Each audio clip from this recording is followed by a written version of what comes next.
Olá, no ar o Espaço Livre. No programa de hoje vamos falar de um problema já bastante conhecido, mas que merece sempre ser discutido. Estamos falando do famoso bullying, uma prática que cresce cada vez mais nas escolas do país. De acordo com uma pesquisa do IBGE sobre a saúde do estudante brasileiro, quase metade dos alunos já sofreu algum tipo de bullying. E para comentar o assunto, recebemos a doutoranda em Psicologia Social, Aloma Ribeiro.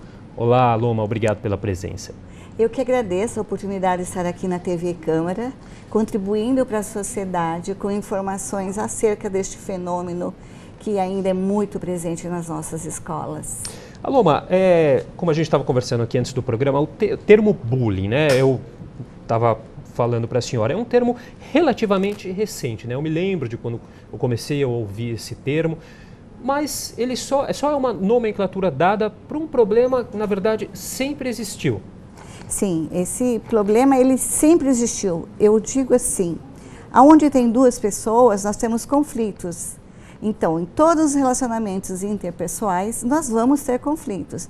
Imagina na escola, onde se passa 4, 5 horas, às vezes até jornadas duplas. Esses relacionamentos, eles têm interferências no comportamento desses jovens, né?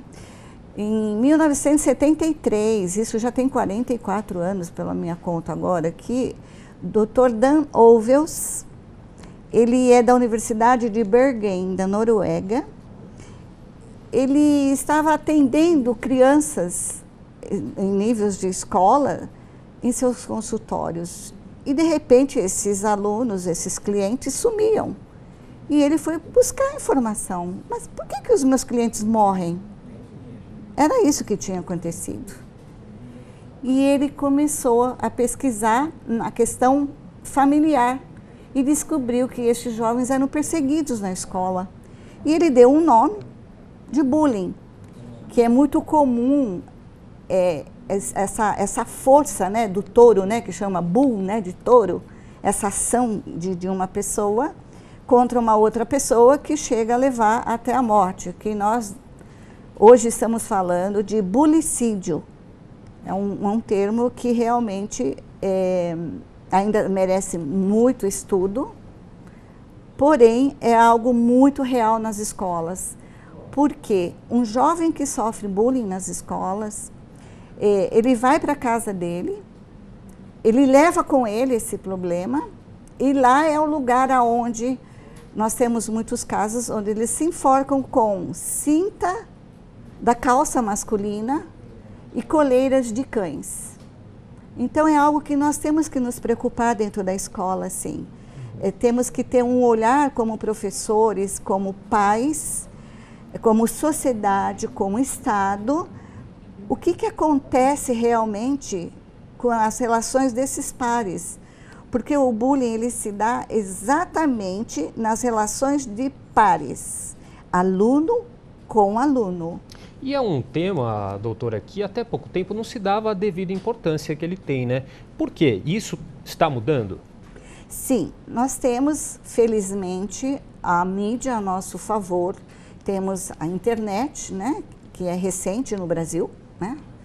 E todas essas informações que antes estavam no âmbito da escola, no âmbito da família, elas começaram a ir para a mídia. E com isso nós conseguimos ter uma percepção de quanto este fenômeno, que ainda é um fenômeno a nível mundial, acontece nas escolas e como que nós vamos evitar isso. Então, tudo aquilo que vem à realidade no nosso dia a dia, quando nós conhecemos o inimigo, nós podemos brigar contra ele. Então, foi isso que aconteceu. A mídia começou a dar essas informações e nós conseguimos realmente trazer produções para o Brasil, baseado nesses estudos de Dan Ovels.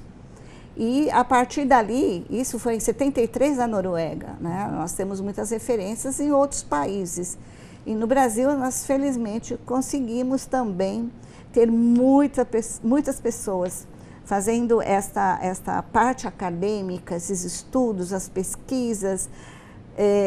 Quando eu cursei pedagogia, eu fui uma das primeiras a estar fazendo publicação, né? E na questão do bullying, hoje, muitas referências em faculdades na área da pedagogia, né? Eu tenho treinado professores em formação em faculdade de pedagogia. Inclusive, muitas palestras a senhora tem um livro aqui, né, que a senhora trouxe para a gente mostrar, Bullying. Como a senhora mesmo disse, um fenômeno, é que o fenômeno cresce, violência ou brincadeira. A gente tem até aqui o livro para mostrar. Quando que a senhora escreveu e publicou esse livro? Do que ele trata? Então, esse livro, ele nasceu de uma palestra onde eu fui conhecer através de um conselheiro tutelar, numa palestra, numa ação social, por que os nossos jovens escolares estavam cumprindo medidas socioeducativas? Por que as nossas crianças, os nossos filhos, netos, sobrinhos, eles estavam sendo encaminhados para um nível de judicialização, quando era um assunto dentro da escola? Será que eu não consigo resolver uma agressão dentro da escola? É claro que a escola tem competência para isso, mas precisa saber qual é o problema para você poder combater o problema. E dali me nasceu uma indignação. Eu falei, mas como que meninos ainda, 13, 14 anos, eles estão cumprindo medida socioeducativa? O que significa isso para a sociedade? O que esses jovens estão passando? O que eles fizeram com outros que também estão sofrendo? Por que esse sofrimento dessas crianças e adolescentes? Tudo em fase de formação.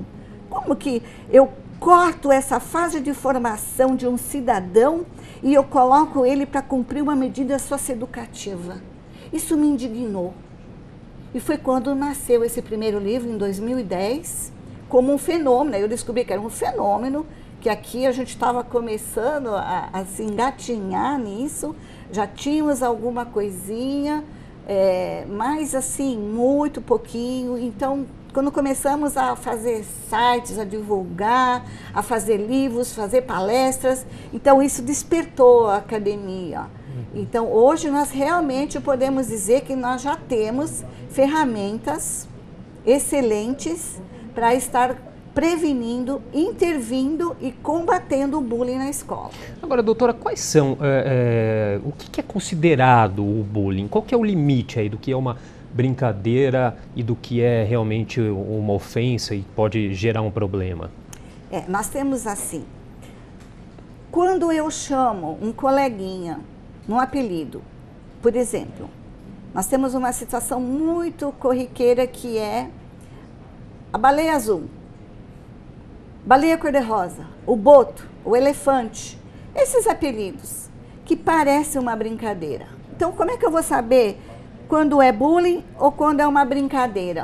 Né? É isso que nós tratamos ali, violência ou brincadeira. Se aquele coleguinha da sala de aula, que é o gordinho, que fica cor-de-rosa, ele se avermelha devido àquele impacto que ele está recebendo, dele não ter gostado de ter sido chamado de baleia. Uhum. Se ele não gostou desse tipo de brincadeira, certamente isso vai causar sofrimento psicológico a ele. Agora, se ele leva numa boa, né, que ele fala na esportiva, numa nice, esse apelido é uma brincadeira. Então, há que se decidir entre uma brincadeira e uma brincadeira que pode tornar um sofrimento. Por exemplo, nós temos um caso, inclusive do tribunal aqui de São Paulo, a moça era muito, de cútis muito clara, e em qualquer interpelação ali na sala de aula, sabe quando tem aquela, né, dá aquele nervoso, o professor pergunta alguma coisa, ela ficava muito rosada. Então começaram a chamá-la de presunto. Agora, quando que tem esse limite, que é um caso pontual, que é uma brincadeira, ou que entra para a criminalização, e aí nós temos que ir para os nossos tribunais?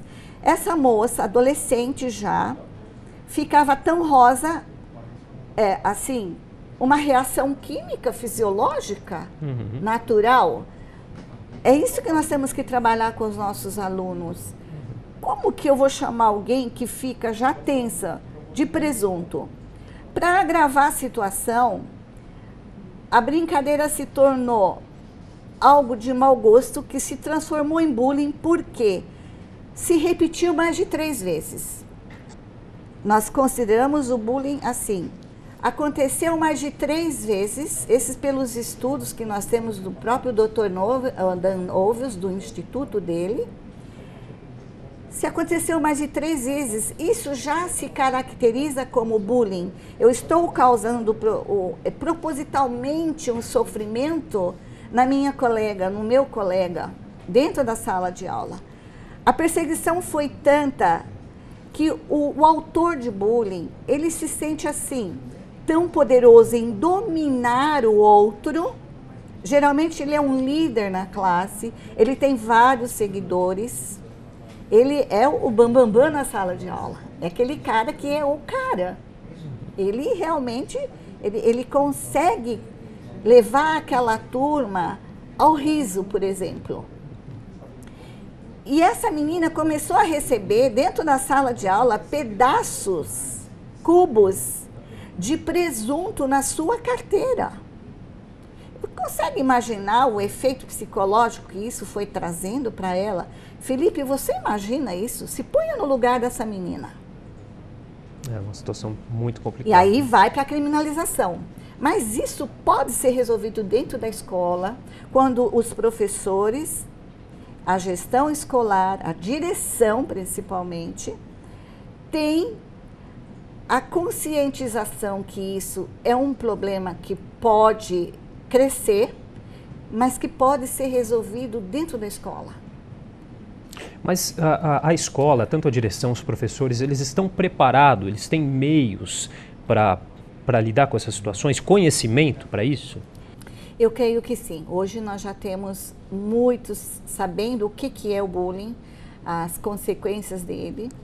E uma forma pedagógica que eu indico em todas as palestras que eu faço, que as escolas, a gestão escolar, a direção escolar, elas usem essa ferramenta de fazer teatro, principalmente nas quintas, às 8ª séries, onde tem maior incidência de bullying, para que eles se conscientizem do problema. Quando eles se colocam no lugar do outro, por exemplo, está chamando o outro de orelhudo, de orelha de burro, né? Quando eu me colocar no lugar dele, eu que estou chamando, me coloco no lugar daquele que está sendo o vitimizado ali, eu não vou gostar de ser chamado daquilo. Então, quando há essa empatia, eu me coloco no lugar do outro, eu consigo ver o que eu estou causando no outro. Então, o teatro, ele dá trabalho para organizar, mas é algo assim que satisfaz muitos esses alunos. Eles gostam de agitação, de interação. Imagina juntar a 5ª e 8ª turma, os professores trabalharem nisso, numa questão assim de vamos juntar essas turmas e vamos trabalhar no período da manhã, no período da tarde. Vamos fazer algo que realmente conscientize os nossos alunos de que nós estamos falando de algo que traz dor, que traz sofrimento. Ok. Doutora, a gente vai fazer um rápido intervalo. Na sequência, a gente continua com esse bate-papo. Espaço Livre volta daqui a pouco. Até já.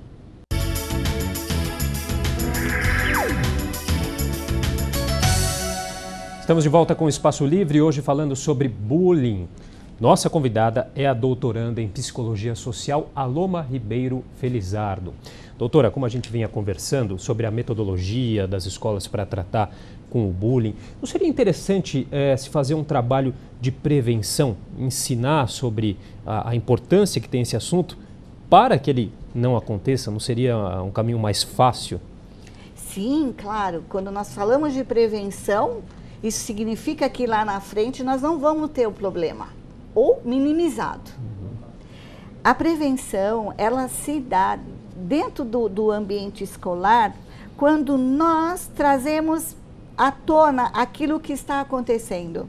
Por exemplo, eu tenho uma grande sugestão, que é o uso da justiça restaurativa na escola, Faça os círculos numa sala de aula.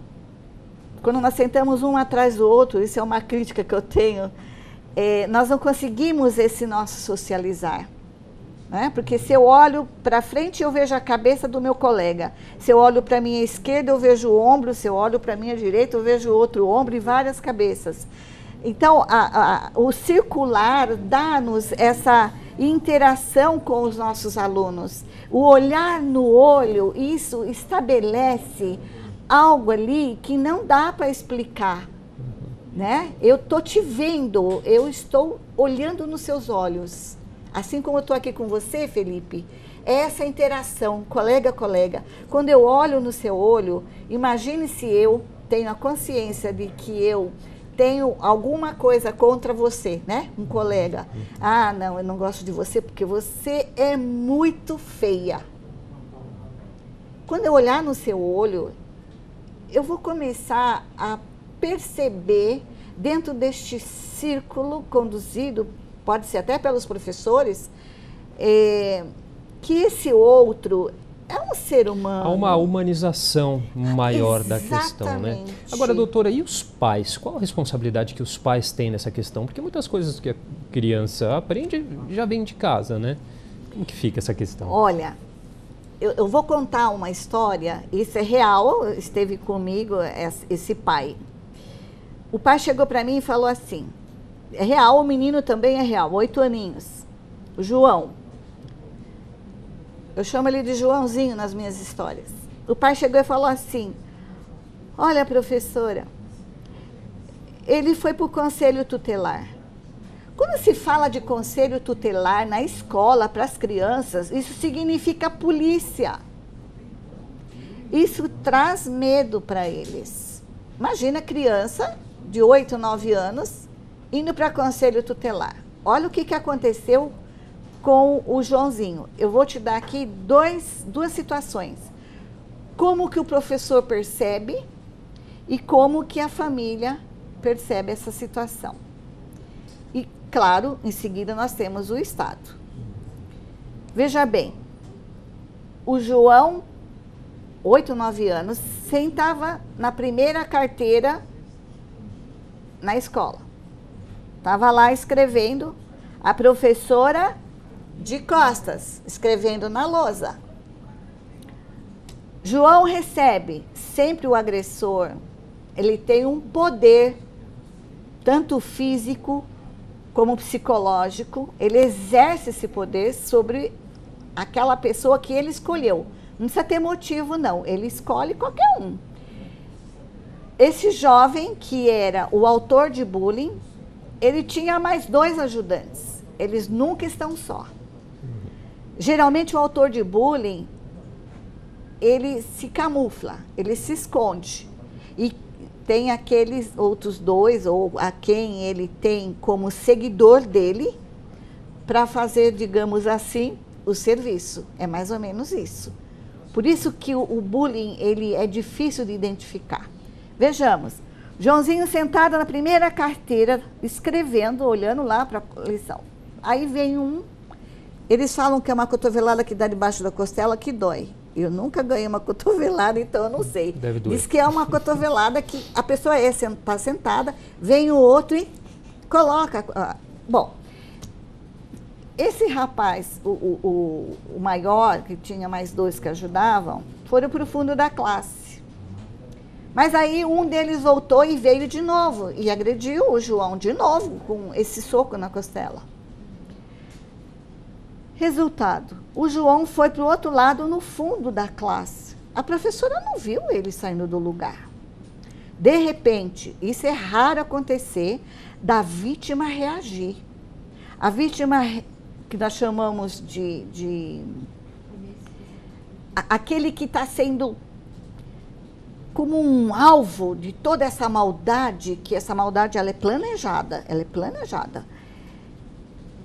Essa vítima, às vezes, é raro, ela se imbui de uma força e ela consegue ir contra. Imagina um menino de 9 e contra 3 maiores. Ele vai até o fundo da sala, ele sai da carteira, da primeira carteira, vai até o fundo da sala. De repente, A professora que estava de costas até esse momento, ela escuta um grito. O que que a professora viu? O João, de 8 ou 9 aninhos, com uma tesourinha sem ponta, né? O material escolar está lá. Tesoura sem ponta. A tesoura sem ponta, imagina quando você se ira, você tem que se controlar, né? Sim. Nós adultos nos controlamos. O João tinha cravado na cabeça deste outro aluno, colega da sala, e rasgou a cabeça. Ele foi com a tesoura assim. Quer dizer, chega a extremos, a pessoa chega a um nível de estresse, até a criança, Sim, que pode porque o emocional dela, o psicológico dela está tão... É algo que está tão ali reprimido. Sim. Né? Agora, veja por que eu estou trazendo essa história. Quando aconteceu isso, uma das meninas gritou. Menina sempre grita antes, né? Uma menina gritou, a professora olhou. O que que a professora viu? O João, pequenininho, rasgando a cabeça do colega. Só que a professora viu mais. A professora viu que este menino que tinha sido agredido, quando ele veio dar a cotovelada, a tesoura que estava na mão do Joãozinho, com raiva, na hora que este menino que tinha sido agredido por ele foi tirar, ele rasgou o dorso da mão também. Nossa. Desse agressor dele. Eu pergunto sempre nas palestras, quando eu trago esse caso verídico que veio nas minhas mãos. Quando a professora olhou para o fundo da sala de aula, o que ela viu? O Joãozinho, que era então vítima, acaba sendo como um agressor. Quem foi para o Conselho Tutelar, Felipe? O Joãozinho. O Joãozinho. Agora, vou falar na família. Este caso vai te ilustrar essa pergunta total. Conselho Tutelar, está lá no corredor. O pai do Joãozinho. O Joãozinho. Chega um outro pai, né? E o filho, agressor. O Joãozinho sabia que ele era o agressor. Só que quem era ali o agressor era o Joãozinho. Olha como que é muito difícil de você identificar o bullying. Aí, oi, tudo bem, tudo bem? Eu vim aqui porque chamaram, aquela coisa, sabe? Mas por quê? Eu queria pegar o pai que te... Ele falou, mas sou eu. Ah, olha, então, da onde vem a violência? Já mostra aí, um pai violento acaba refletindo na criança. Uhum. O meio em que os nossos alunos, os nossos filhos, sobrinhos, netos vivem é que vai levar isso tudo para dentro da escola. A escola fecha as portas e lá os conflitos são evidentes. Doutora, agora vamos falar rapidinho numa questão que eu acho que é importante também, falar de uma outra faceta aí do bullying, que é o cyberbullying, o bullying cometido através da internet. A senhora também tem um livro falando sobre isso, que é o Cyberbullying, difamação na velocidade da luz. Eu sei que é um assunto bastante importante, mas nosso tempo já está acabando. Eu gostaria que a senhora falasse de uma maneira sucinta um pouquinho sobre o cyberbullying. Sim, o cyberbullying é o bullying que ocorre aqui no físico, no espaço geográfico da escola. Ele pode acompanhar esse aluno para a casa dele. Então vai no transporte, né? Vai no celular. Ele vai no celular hoje, vai para dentro do quarto desse jovem, vai para o computador ou alguma coisa que ele está acessando na rede social. Então, o cyberbullying, ele é implacável na questão de estar dentro da mídia, dentro da tecnologia das redes sociais. Quer dizer, ele tem um alcance maior. É 24 horas. E, ao mesmo tempo, a vítima se sente protegida por estar por trás de uma tela, de um computador ou de um celular? A vítima não, desculpa, o agressor. Perdão, o agressor, é. Sim, há os casos em que eles são tímidos dentro da sala de aula, mas com o fake, eu posso ser um poderoso.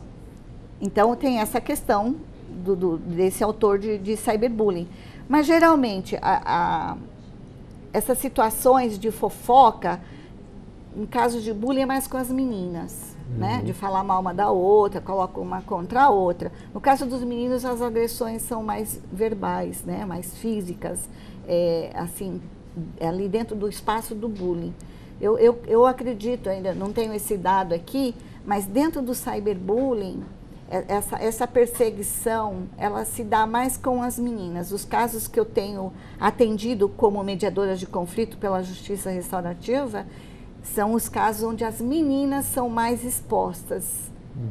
E aí nós temos realmente essa perseguição, essa intimidação por estes maus comportamentos dentro da internet. Os efeitos psicológicos são mais rápidos, porque o sofrimento é 24 horas. É uma perseguição implacável. Porque sai da escola, está dentro da escola, se tem a permissão do uso do celular, entrada, saída, recreio. Está saindo, já está recebendo lá as ofensas pelo celular. Vai para casa, está no transporte, está na rua, está dentro de casa, está no quarto, está na cama, está lá com o celular, está recebendo as ofensas. Bom, doutora, nosso tempo já está chegando ao fim. Gostaria de conversar um pouco mais sobre essa questão do cyberbullying. A gente deixa para uma próxima oportunidade. Muito obrigado pela participação aqui no nosso programa. Eu que agradeço, espero ter contribuído com as nossas crianças para serem mais felizes nas escolas. Com certeza. Obrigada. O Espaço Livre de hoje fica por aqui. Obrigado pela companhia. Até a próxima semana. TV Câmara São Paulo, informação para a cidadania.